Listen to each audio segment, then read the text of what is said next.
when I work with men, especially when it comes to men's mental health, there's something that we cover, something that we protect, an armor that we put on. And what happens is that armor gets rusty. It gets heavy. It's laborious to carry it.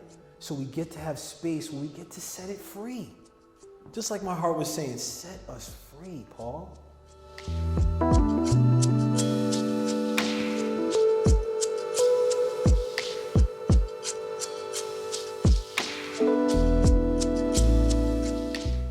I'm in the woods in Swan, New York for a weekend with this organization called All Kings. So we take men out to the woods, men that have been in jail or in danger of going in jail, and we take them through to learn more about emotional literacy and just how they manage their emotions in a different way. So I'm in the middle of the woods, I'm holding this big boulder, and we're doing this activity to help men with how they process their anger and also just other emotions. So at the time, I've been going through my divorce. I've been careless, so I've got some mothers of children.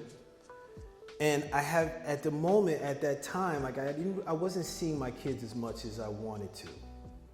So I have this boulder.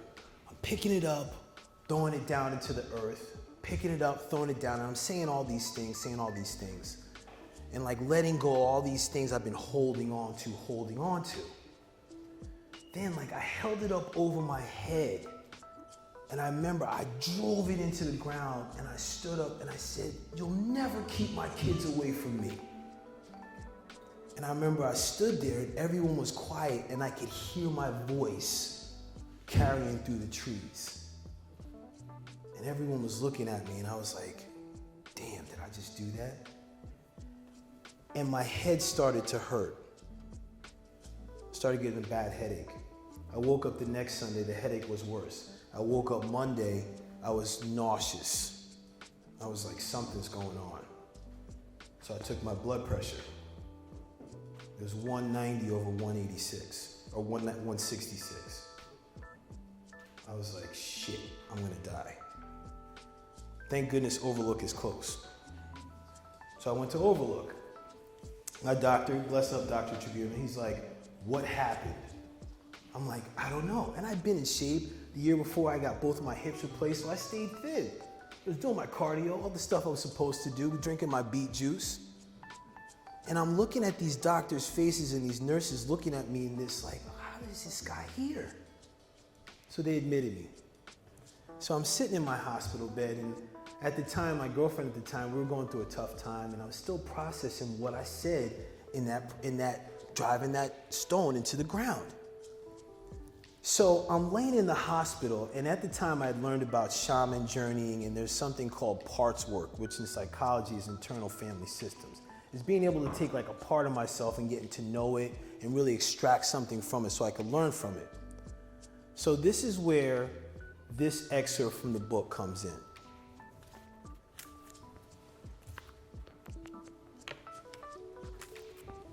As I lay in the hospital bed listening to Zen music station on the hospital TV, I started to ask myself, why am I here really? As I asked the question, there was a flash of a voice saying, talk to your heart. Fortunately, I was used to doing visualization meditations and going on shaman journeys and creating space for that to happen. And to add, I learned about the Omega Point program and parts work. Dr. Ariel Schwartz describes parts work in this way. Within parts work therapy, you achieve trauma resolution by recognizing disowned parts and giving these parts a voice. The goal is to help you develop an embodied sense of self that can compassionately hold your emotions, vulnerable sensations, and young parts of self. So I started breathing. Then envisioning I was at a castle. I walked into the castle, and there was a long table in there, and as I sat down on one end, my heart sat down on the other. I say, heart, what's wrong? Why are you running so hot? I want us to live. At that, my heart replied, you're holding me too tight. Why are you holding me so tight? Why are you holding me so tight?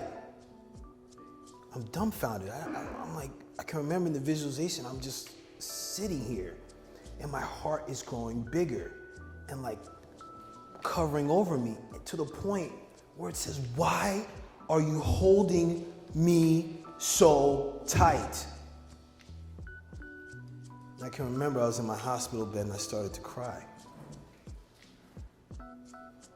And Cecily again, it's like, why are you holding me so tight? And I let it go. I said, I'm tired of them leaving us. I'm tired of them cutting you. I'm tired of them leaving you. And I'm tired of them not giving a shit. And my heart replied, see, you hold me tight because you protect me. And every time you get angry, you squeeze me tighter. And this armor you have is rusted inside and it keeps cutting me deeper. As I calmed down, I surrendered to my heart's words. You armored up to help me heal, and I never healed. My heart went on to say, you've been guarding us since your parents separated, over losses, your relationships. You've been loving from anger. I said, I thought I was protecting you. And to that, my heart replied, nah, you've been holding us back. I then asked my heart, so heart, what do I do? I could sense energy from my heart caressing my face. And my heart said, set us free. At that moment in the shaman journey, all my ancestors and my mom's past, my mom came down, my dad, they laid down their burdens and pains down on the table and invited me to do the same. They invited me to lay down my burdens and heal and move through my pains and complete my traumas. And I was grateful to my heart for showing me the way.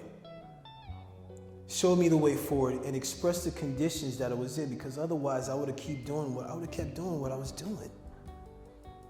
And also the heart was like, oh, you know, Paul, you did some damn good work, so I'm going to give you a name. And it began to call me the Heart Knight. My heart and my ancestors supported me in rewiring my armor with different intentions and different materials. This experience was the first time I fully understood the impact of the armor that I wear. The armor I was wearing looked and seemed impenetrable, yet on the inside, it was rusty. It was ripping me to shreds. That rust inside resulted from internal tears and hurts I experienced over the years and was unable to express or validate. This experience told me a lot. It showed me a lot, because with all the work I thought I had done, my traumas and the past relationships and things that I experienced had me hardened. It showed up in relationships, whether romantically or with friends. I would always give them just enough so that I could be accepted. But in this experience, I recognized damn, I'm really ripping my heart to shreds. I'm holding too tight because I was in fear of letting my heart go. And it was really interesting because in this moment, this is when I was experiencing a lot of anxiety, panic attacks, oh God, I gotta be someone for somebody else. And that's when I recognized this armor. I was like, okay, what is this armor really?